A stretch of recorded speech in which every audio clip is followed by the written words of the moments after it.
شهر استراوشان یکی از شهرهای قدیمترین در آسیای مرکزی به شمار می رود. کروشکده، کیروپل، استورشانه، سویدوشانه، اورتپه بعضی از نامهای پیشتری این شهر بودند. استراوشان از روی شماره اهالی دومین شهر تابع ولایت سوق می باشد. مسافه بین استراوشان و مرکز ولایت شهر خوجند 78 کیلومتر را تشکیل می دهد. 10 نوامبر سال 2000 نامگذاری شهر اورتپه در اساس قرار مجلس ملی جمهوری تاجیکستان به نام قدیمی آن استراوشان عوض کرده شده است. تاریخ گواه است که استراوشان باستانی یکی از شهرهای قدیمترین آسیای مرکزی بوده. تاریخ و تمدن، ادب و فرهنگ خاص خویش را داشته. در حیات سیاسی و اقتصادی و اجتماعی و فرهنگی این قلمرو نقش و موقع مهم را بازیده است. از این رو بیهوده نیست که آن را همسمت و همردیف شهرهای مشهور بخارا و سمرقند می شمارند. هر پاره خشت و پاخته دیوارهای آثار کهنه استراوشان باستانی از افتیدن خیسنها، سوختن و ساختنها، شکستن و پیوستنها و بارها و زوال یافتن و بازگشته احیا شدنها، یعنی از تمدن دیرینه، دولتداری کهن بنیاد و زحمت پسندیده و آبادگری ملت سربلند تاجیک قصه می کند. شهر استراوشان یکی از کهن‌ترین شهرهای رواج هنر و هنرمندی به شمار رفته. بسیار کوچه و گذرهای شهرنام کسب و هنرهای ملی ساکنانش دارد. طبق اخبارات سرچشمه‌های تاریخی در گذشته در شهر استراوشان قریب 700 دکان هنرمندان فعالیت داشته است که در آن مصنوعات هنرمندی به فروش گذاشته می‌شده است. تا امروز گذرهای مسگران و آهنگران، کارگران و کلالگران، شانه‌تراشان و دوریدگران، سنگ‌تراشان و موزه‌دوزان، قالین بافان و تنیرسازان، چیتگران و به مانند اینها باقی ماندند که گواهی رواج و نوعهای گوناگون هنرمندی در این گوشه دیار ما می باشد. هرچند که امروز نیز مردم این دیار به نگاه داشتن و ترقی دادن هنرهای مردمی اعتبار زیاد می دهند و دکانهای هنرمندان در کوچه و بازارهای گوناگون شهر فعالیت می کند. ولی زمانی بود که هنر شهر استراوشان به گوشه خاموشی رفته بود و در عرفه زوال قرار داشت. زنجیره های مناسبت استاد و شاگرد از بین رفته، نسل ها دیگر از این هنر فراموش کرده بودند. محض با کوشش های خردمندانه پرزیدنت جمهوری تاجیکستان محترم امالی رحمان موقع هنر و هنرمند در تاجیکستان بلند گردانیده شده. همه هنر نیاگان از نو احیا گردید. یکی از هدف های برقرارسازی هنرهای مردمی این بنیاد مرکز هنرآموزی بود و 12 سال قبل هنرمندان اصیل را همجا و کالج هنرهای مردمی را بنیاد نمودند. حالا در شهر استراوشان صدها نفر جوانان و دختران قریب از همه شهر و ناحیه‌های کشور در کالج هنرهای مردمی از روی اختصاصهای دوزندگی و کنده‌کاری، ساختن ارمغان‌ها از چوب، دوریدگری و کفشیرگری، گچکاری و گلدوزی، زرگری و مسگری، آهنگری، نقاشی و قالین بافی، زردوزی و کشیده دوزی، اطلس و ادرس بافی و طراحی لباس‌های ملی تحصیل می‌کنند. فعالیت این مؤسسه آموزشی کسب هنرهای ملی در شهر استراوشان واقعا یک مکتب بزرگ تکمیل رواج هنرمندی به شمار می رود. ماه اوگوست سال روان گشوده شدن بینای نو تعلیمی کالج هنرهای مردمی شهر استراوشان با اشتراک اساسگزار صلح و وحدت ملی پیشوای ملت محترم امالی رحمان بسیار رمزی است، زیرا اکنون در شهر استراوشان هنرهای مردمی از نو احیا گردیده شهر هنرمندی بودن خود را اثبات خواهد کرد.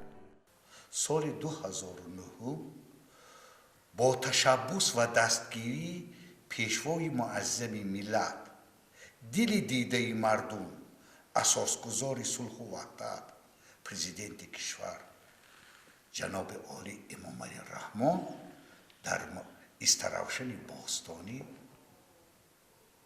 مؤسسه دولتی تعلیمی کالج هنرهای مردمی تأسیس داده شد.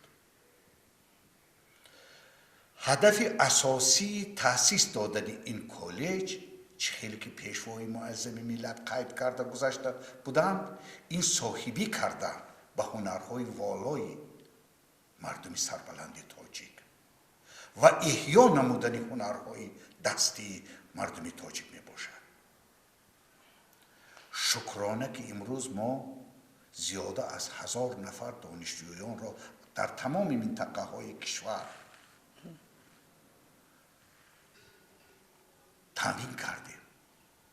آنها رفته الک هنرها رو احیا کرده ایستادند. در عین حال از روی 6 اختصاص 12 رویه در این مؤسسه، در این کاخ هنر دانشجویان از تمام منطقه های کشور تحصیل علم و هنر میکنند. هنر اطلس و ادرس بافی یکی از هنرهای رواج کرده کالج هنرهای مردمی به شما رفته دختران زیاد این کسب را انتخاب می نمایند. حالا اساساً با واسطه دستگاه دستی اطلس می بافند که صفت بلند دارند.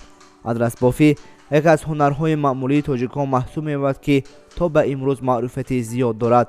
ادرس متای منقش است که تارش از ابریشم و پودش از ریسمان پختگی بوده در دستگاه های مخصوص بافته می شود. از آن افتخار دارم که با شرافت‌های هدایت و راهنمایی‌های پیشوای معظم ملت در این درگاه باستانی بیش از 2500 ساله کالج هنرهای مردمی فعالیت می‌برم. از آن افتخار دارم که توسط کارنمایی‌های پیشوای معظم ملت در این کارگاه هنری خود را پیش برده ایستادم. برای جوانان امروزه هنری بالای خویش را آموزنده ایستادم تا که در آینده آنها هنری ما را از بین نبرند و پیش برند. هنری ادرس بافی تاریخ طولانی داشته تا به امروز قریب در تمام منطقه‌های کشور معلوم است. ادرس را در دستگاه‌های کالج از ابریشم نسبتاً درشتر می‌بافند که نخ آن از 15 تا 20 پیله 10 بنده عبارت بود و هر بند 200 نخ دارد. عزیزه احمدova دانشجوی کالج بوده هنری اطلس بافی را می‌آموزد. او با برابری تحصیلش همچنین گیرنده استیپندی پرزیدنتی میباشد. به گفته عزیزه احمدova تنظیم و نقش و نگار اطلس و ادرس زحمت زیادی را طلب می‌کند و برای آماده نمودن متاع باید هنرمند صبر و طاقت نموده همه فکرش را برای بهبودی کارش صرف نماید. عزیزه همراه دوگانه‌هایش 3 نمود سرخریدارترین نوع ادرس را می‌بافند. در این بارگاه هنر تحصیل نموده با آموختن نازکی‌های هنری اطلس و ادرس بافی مشغول هستیم. پیش از همه منتداری خود را به محترم جناب عالی می‌رسانم که به ما چنین بارگاه هنر را هدیه نمودند و به واسطه این ما دختران و بانوان امکانیت نمودیم که هم تحصیل نماییم و هم صاحب معلومات گردیم. ادرس‌های آماده گردیده برای طراحان به اتاق دیگری کالج می‌رود. در اینجا دختران از متاع اطلس طبق فرمایشات خود اندازه میگیرند و برای کرته تاجیکی آماده نمودند آن را میبرند.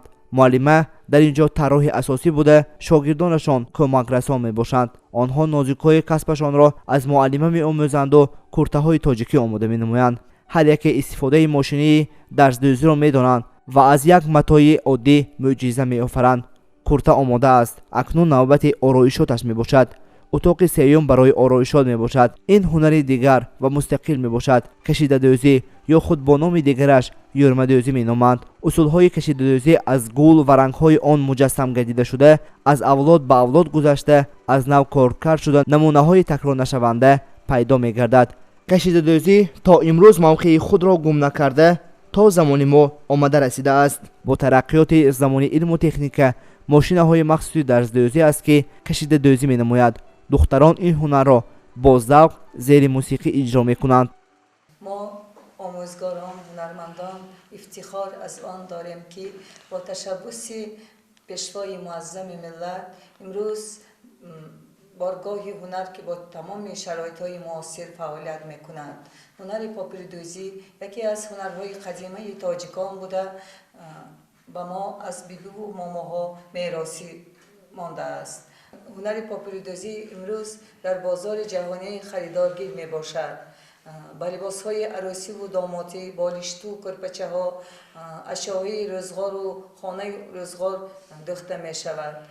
من همچون آموزگار و هنرمند جواباً به غمخوری‌های پرزیدنت مملکت کوشش به خرج می‌دهم که به شاگردان خود این هنر قدیمی ملی تاجیکان را با تمام نازکی‌هایش آموزانم. با اساسگزار صلح و وحدت ملی پیشوای معظم ملت محترم امام علی رحمان منتداری صمیمانه خویش را برای فراهم آوردن چنین شرایط مساعد بیان می‌دارم و باور می‌کنم که من بعد نیز برای رشد این نوع هنر ملی و رواج هنرمندی در مملکت سهم ارزنده خویش را می‌گذارم. در کالج هنرهای مردمی معلمه فعالیت می‌نمایند که هنر گلدوزی را تا حال دستی اجرا می‌نمایند.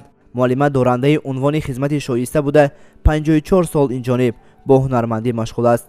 در عرفیت میگویند که هر هنر به خود خاص زحمت دارد و یک از مشکل ترین هنر با زخم سوزن کار کردن می باشد. هنرمند اصیل با برابری آفریده‌هایش در فستیوال‌های زیادی سطح جمهوری و بین‌المللی اشتراک نموده صدها شاگردان را هنر آموزانده است.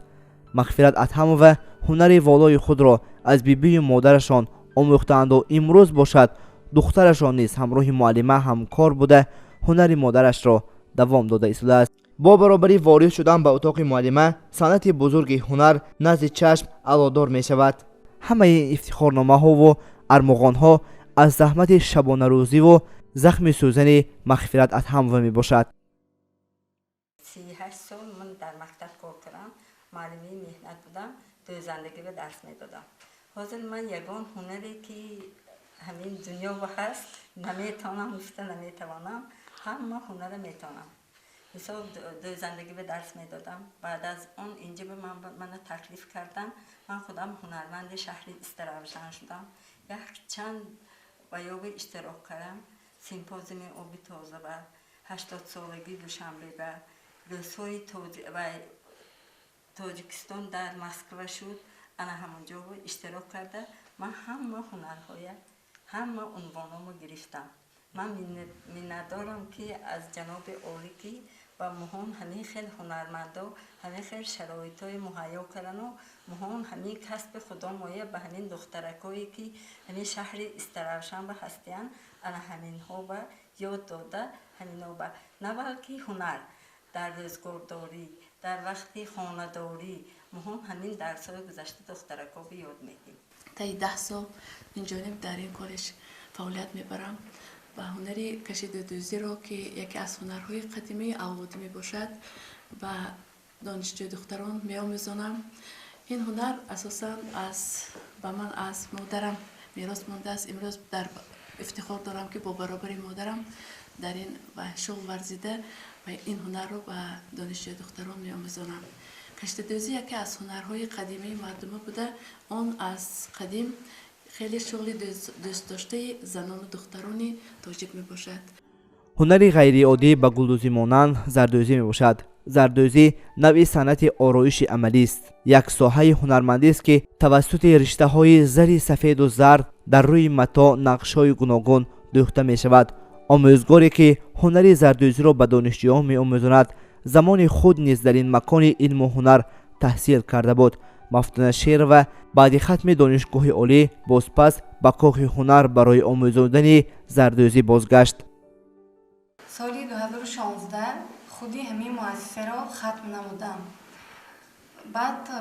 بعد ختم خودی کالج هنرهای مردمی به دانشگاه دولتی خوجند به نام باباجان غفورов داخل شده تحصیل خود را ادامه نمودم. بعدی ختم دانشگاه دولتی خوجند در کالج هنرهای مردمی شهر استراوشن آموزگاری هنری زردوزی شده فعالیت خود را دوام داده ایستادم. زردوزی نازکی بسیاری دارد که این زیبی نوع عروسکانه است. زحمی بسیاری را طلب می نماید. هنری زردوزی پیش از دورهای قدیم ما این هنر را از نو احیا نموده ایستاده ایم. تا امروز کالج هنرهای مردمی را صدها نفر دانشجویان ختم نموده در زینه‌های گوناگون فعالیت دارد. در کالج هنرهای مردمی نه تنها دختران بلکه پسران نیز تحصیل می‌نمایند. اینجا اتاق زیبای استادهای کارکرد بدیعی چوب میباشد. اساساً به این اختصاص هنرهای کنده‌کاری و سازتراشی و ارمغان سازی داخل می‌شود.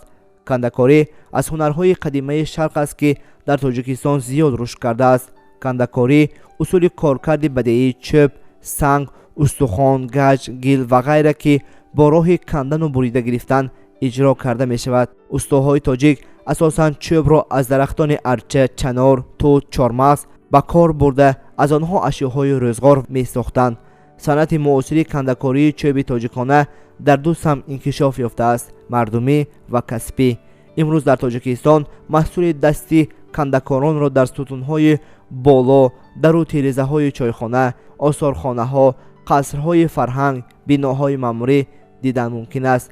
در آثارخانه‌های کشور نمونه‌های عالی کنده‌کاری حفظ می‌شود. همزمان برای پسران در کالج هنرهای مردمی هنری زرگری و میسکری آموزانیده می‌شود. زرگری میده‌کاری میباشد و از دانشجویان صبر و طاقت را طلب می‌نماید. ҳамроҳ бо заргарон оҳангарону коргарон низ таҳсил менамоянд.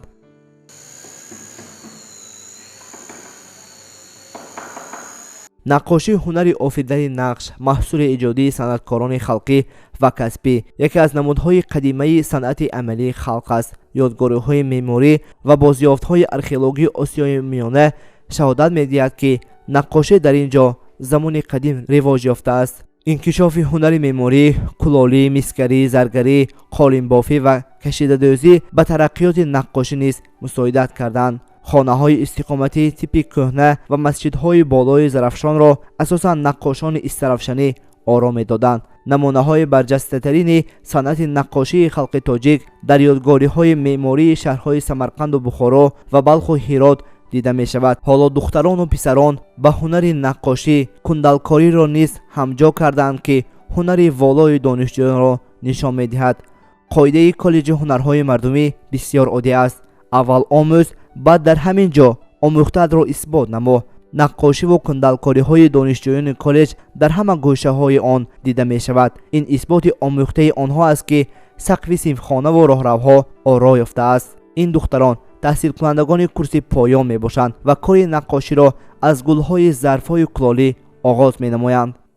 асосан ҳунари наққошӣ аз қадимулайём ба мо мерос мондааст ва мо ҳунари наққоширо дар муассиса ҳамчун гурӯҳи наққошӣ ва кундалрезӣ ба донишҷӯён меомӯзонем.